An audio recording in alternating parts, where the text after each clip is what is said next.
Penantian panjang selama 11 tahun akhirnya terbayar. Garuda Muda meraih juara Piala AFF U19 yang kedua kalinya setelah mengalahkan Thailand 1-0. Lalu apakah Garuda Muda akan mendapatkan hasil gemilang juga di Piala Asia U20? Kita diskusi.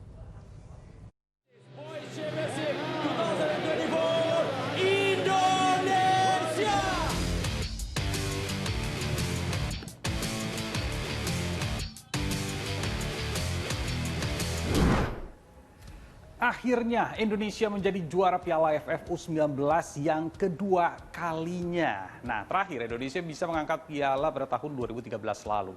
Jika melihat zaman 2013, ada pertanyaan yang muncul.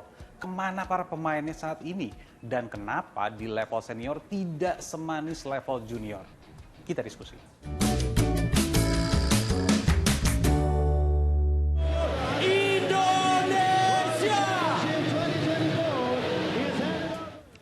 Hasil manis diraih oleh Garuda Muda dalam Piala AFF U19 2024. Gelar juara kembali ke pangkuan Ibu Pertiwi. Kemenangan Garuda Muda dicetak oleh Jens Raven. Indonesia unggul 1-0 atas Thailand hingga peluit panjang dibunyikan.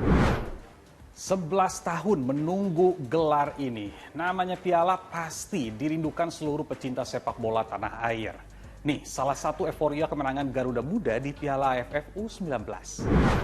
Masyarakat pun langsung menyambut kemenangan ini. Di Jakarta, konvoi kemenangan digelar warga di Bundaran HI. Sebagian warga bahkan nekat menceburkan diri ke kolam di Bundaran HI. Banget yang pasti ya, karena kan terakhir kemenangan Indonesia di Piala AFF U19 itu tahun 2013. Jadi ini kemenangan yang membanggakan buat seluruh bangsa Indonesia. Jadi kucuk buat timnas U19 di tahun ini, keren banget. Apresiasi banget buat pelatih kita ya, dan membuahkan hasil untuk U19 sebagai juara AFF. Apalagi kan kita tuh lagi naik nih, lagi hype-hype-nya buat U19, buat yang nanti timnas seniornya kan, dia bakal kualifikasi Piala Dunia, harapannya dia bakal improve terus. Ya semoga dengan juaranya tuh itu bukan akhir, ini adalah awal. Ntar gimana kita bisa improve terus ke depan. Nah, ini kata legenda sepak bola Indonesia setelah melihat juniornya meraih hasil juara. Pertandingan final ini memiliki kualitas yang sama, jadi tidak terlalu banyak berbeda, dan alhamdulillah tentunya kita harus mengapresiasi karena pemain-pemain kita semalam tampil cukup bagus dengan semangat tinggi, dengan memainkan permainan-permainan yang saya kira juga tidak kalah baiknya dengan Thailand, meskipun memang Thailand lebih banyak mendominasi permainan, tapi perbedaannya tidak signifikan, dan yang jelas akhirnya tim kita bisa memenangkan pertandingan yang menurut saya memang layak untuk menang. Merayakan juara tentu boleh dong. Saya juga sama, seneng banget lihat Indonesia kembali membawa piala ke pangkuan Ibu Pertiwi. Tapi ingat, masih banyak PR yang mesti dilakukan oleh para pemain. Apalagi mereka masih pada muda. Kekurangan dari para pemain untuk saat ini adalah dalam mengambil keputusan.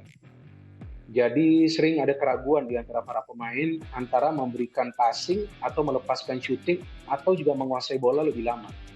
Ini saja sih kekurangannya, dan kekurangan ini yang sering terjadi pada saat para pemain kita menyerang. Ya ini keberhasilan yang memang perlu kita syukuri dan juga perlu kita merasa bangga, tapi kita juga harus paham dan ingat ini bukan tujuan akhir. Tim ini diproyeksikan untuk lolos ke Piala Dunia.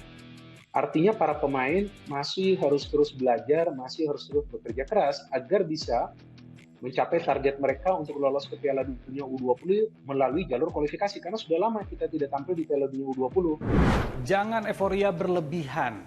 Pemudaan usia muda memang sangat perlu. Karena kalau kita berkaca pada tahun 2013 lalu, para pemain Indonesia U19 yang menjadi juara saat itu namanya sudah mulai meredup. Sebagian memang masih bermain untuk klub di Liga 1, seperti Hansa Muyama yang bermain untuk Persija Jakarta, Evan Dimas bermain untuk PSIS Semarang, Hargianto dan Putu Gede yang bermain untuk Bayangkara tapi di Liga 2. Itu sebagian pemain yang masih berada di klub Indonesia, tapi ada juga yang sudah menghilang. Seperti Muklis Hadining, terakhir main untuk Persib Bandung, tapi setelah itu dia menghilang dan akhirnya memutuskan gantung sepatu di usia emas pemain sepak bola, yaitu 25 tahun. Ada juga Dinan Javier, winger yang satu ini bahkan sempat bermain di Mitra Kukar, Bayangkara FC sampai Borneo FC. Tapi dia bahkan pensiun di usia 22 tahun akibat cedera yang terus-menerus. Kiper utama Raffi Murdianto yang pernah bermain di Mitra Kukar sampai Persipura akhirnya memilih pensiun dan berdedikasi sebagai anggota TNI. Dan yang terakhir ada juga nih winger lincah Maldini Pali yang digadang-gadang akan menjadi pemain yang bersinar saat ini bahkan tidak memiliki klub. Saat ini tidak ada satupun pemain jebolan Garuda Muda di tahun 2013 yang masih membela timnas Indonesia. Ini kalau kata PSSI saat ditanyakan, kekhawatiran nasib pemain U19 yang sekarang sama dengan tahun 2013. Bagaimana PSSI memastikan bahwa semua tim ini punya program jangka menengah dan panjang. Jadi bukan program kaget tangan. Ya, seperti kita bisa lihat misalnya untuk U17 kita ini ada training camp. Ya, nanti U20 kita bahkan ada pertandingan di luar negeri lagi dengan beberapa negara. Jadi kita terus lakukan itu. Ya, dan ini ya memang kalau membangun sepak bola ya tidak bisa kalau mau full habis-habisan, itu pun tidak menggaranti hasil yang baik, apalagi kalau kita malas-malasan. Harus ada program yang berkesinambungan mulai dari usia muda hingga level senior, tapi jangan lupakan juga sistem kompetisi untuk level juniornya. Dan tentunya nanti harus ada pembinaan pemain usia muda melalui kompetisi.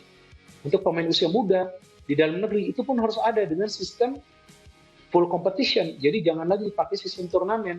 Biar para pemain muda kita merasakan bermain 30 kali dalam satu musim, baru nanti mereka mendapatkan menit bermain dan konsistensi dan juga kekuatan fisik. Jadi itu juga salah satu PR nanti dari PSSI. Mulai menggulirkan kompetisi pemain usia muda dengan sistem full competition. Seperti juga di Eropa. Di Eropa kan sistem full competition. Ada level regional, ada level nasional. Nah seperti itu memang semua. Jangan cepat puas dan jangan cuma bermimpi yang terlalu kecil. Para pemain muda Indonesia harus punya mimpi membawa Indonesia menjadi langganan di Piala Dunia. Tidak ada yang mustahil. Saya Nabila Biasa, sampai jumpa.